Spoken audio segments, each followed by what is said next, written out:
Are you ready to draw the back of your garment sketches? All right, so the fashion design book is primarily front sketches. And the reason why I don't draw all of the back sketches for you is because I know you can handle it yourself.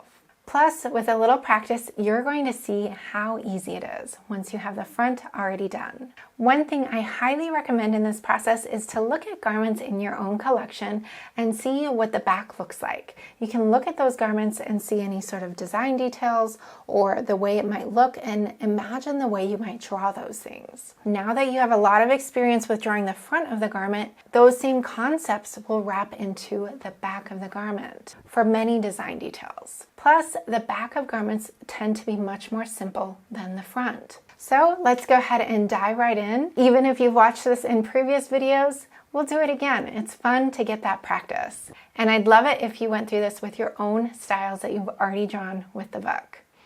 You're going to notice in the fashion design book, which has the library of sketches that you're designing from, there are not that many back views.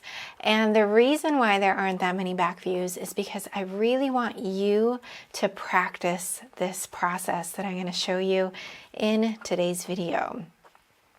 So I have some other sketches that we did earlier in the book in some of the previous QR codes, and these sketches I have not yet drawn the backs for.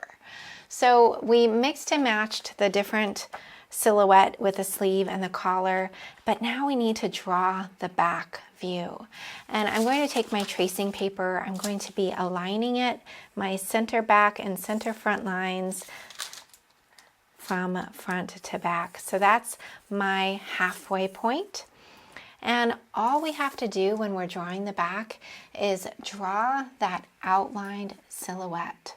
So we're going to draw that outline silhouette, and following the lower line for this sleeve here, I'm going to use that same armhole seam, and I might end up dropping the back a little bit more than this one here from the front.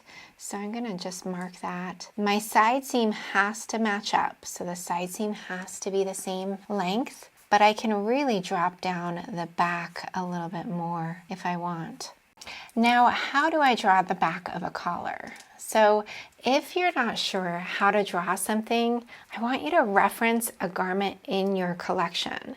Now, I don't have this exact collar in my collection, but I do have a blazer which has a back collar. And this is a similar concept, but the shape is different. So if I look at my original sketch here, I can actually just open it up to that page in the book so you can see it. It's the asymmetric collar that I've selected. I basically am just going to take the back portion and the outline of the back. So if we kind of reference this, we're always looking at garments in our collection if it's not in the library here, especially when it comes to those back views. And this is really, really great practice. So instead of drawing it with this front area here, we're just going to continue the collar like this. We're using the same side positions, and this one is going to be slightly asymmetric in the front, but the back should be more or less symmetrical. And at this point, I can then fold it on that center back seam and trace the other side here.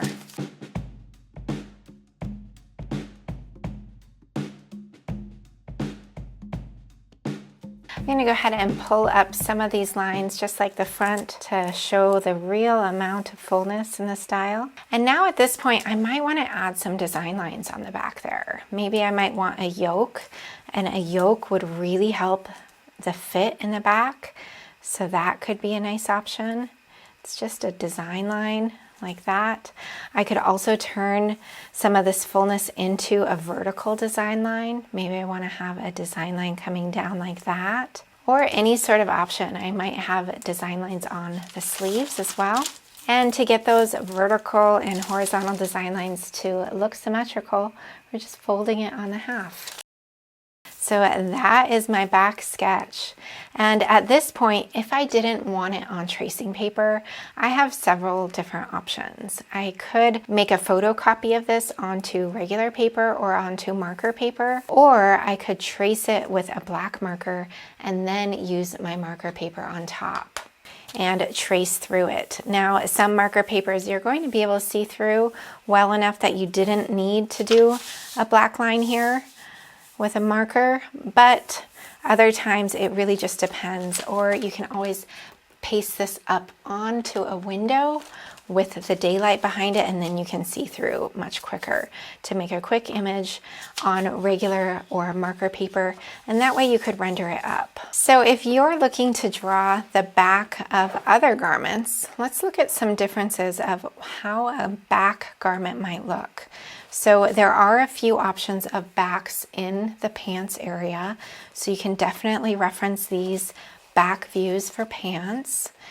We're basically always taking the outer silhouette of the front, and we're starting from that outer silhouette. Then when it comes to skirts, we have really the same outer silhouette. And then this one, for example, we have to match it at that side seam and pull in that line to match the other side seam. If we were doing the back as well on waists, usually the waist is kind of curving up just slightly instead of dipping down on the back view. And with dresses, we often don't have the darts coming to the bust in the back. We usually have some sort of vertical darts instead. We are always pulling the outside lines, which is the shape of the silhouette, to draw the back views. Then we're filling it in however we want to design it. So I'm going to go quickly and do this other one as well. And we're going to draw the back view here, lining up that center front, center back seam. Now, when I have such a dropped front, often I want to have a higher back, and that just helps so that the shirt isn't always falling down off the shoulder. If we have the higher back area, it tends to hold that area in a better position so it's not falling down. We want to follow that same outline here, but over here we're probably not going to have the same design detail.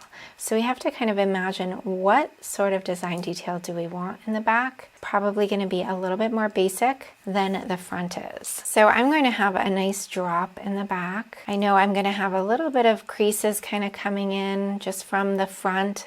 That's going to be a given. And really, it's a free canvas on the back. We can do so many different things. I really like kind of this crisscross thing going in the back, so maybe I might want to have some sort of a crisscross effect in a design line in the back. And we'll get to the other side here.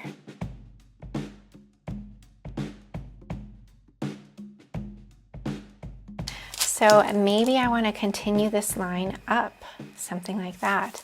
Have a little bit of asymmetry in the back. Those would then be design lines. Right? And if I was really using this for a sales image, I would probably get rid of some of these wrinkles in there just to make it look a little bit cleaner, even though more than likely we would have a little wrinkle in there from the front, but look a little bit more smooth on the sides there. All right, so that is my back view. Just a reminder, if you're not sure how to draw something in the back view, pull a garment from your wardrobe and see how it looks. Do your best to mimic that look in your sketches. Congratulations, you have now drawn the back of your garments and you are well underway. We've gone through so many different videos in this entire book. That book is loaded with those QR codes that link directly to these videos. And if you've done them by now in the book, you are a pro. You are getting so good at sketching. I am so happy and excited for your progress. I'm Gina Renee, and I teach online pattern making and design courses so that you can design and sew clothes you love that fit. If you've enjoyed today's video, please like and subscribe, and I'll see you in the next one.